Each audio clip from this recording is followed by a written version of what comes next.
Dubai gold and diamonds, pride of generations, Perinthalmanna, Pattambi, Valanchery, Ramanattukara.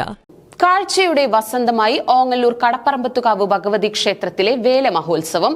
ദീപാലങ്കാരത്തിൽ കണ്ണഞ്ചിപ്പിക്കുന്ന 50-ൽ പരം ഇണക്കാളകൾ ദൃശ്യവിസ്മയമായി. പൊരിവെയിലിനെയും അവഗണിച്ച് പുരുഷാരമായും ഒരിക്കൽ കൂടി ഒഴുകിയെത്തി കടപ്പറമ്പത്തുകാവ് അങ്കണത്തിലേക്ക്. പള്ളിപ്രം, കിഴായൂർ, ഓങ്ങല്ലൂർ എന്നീ ദേശങ്ങളിൽ നിന്നുള്ള ആഘോഷങ്ങൾ കാവിലേക്ക് പുറപ്പെട്ടു. വാദ്യമേളങ്ങളുടെ അകമ്പടിയിൽ ഇണക്കാളകളും കലാരൂപങ്ങളുമായി ആഘോഷങ്ങൾ നീങ്ങി.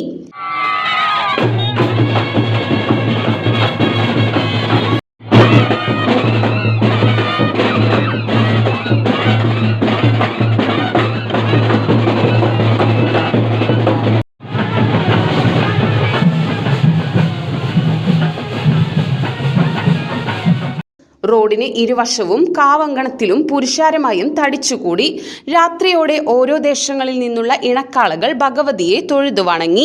വേലമഹോത്സവം കാഴ്ചയുടെ വസന്തമായി. രാത്രിയിൽ 50-ൽ പരം ഇണക്കാളകൾ കാവു മൈതാനത്തിന് ചുറ്റും അണിനിരന്നു. ദീപാലങ്കാരത്തിൽ കണ്ണഞ്ചിപ്പിക്കുന്ന ഇണക്കാളകൾ അക്ഷരാർത്ഥത്തിൽ ദൃശ്യവിസ്മയമായി. രാത്രിയിൽ ക്ഷേത്രനടയിൽ 3 ദേശങ്ങളുടെയും ഡബിൾ തായമ്പകയും ഉണ്ടായിരുന്നു. പുലർച്ചെ ചടങ്ങുകൾക്കു ശേഷം കൊടിക്കൂറ താഴ്ത്തിയതോടെ വീണ്ടും ഒരു വേലമഹോത്സവത്തിന്റെ കാത്തിരിപ്പിലാണ് പുരുഷാരമയം.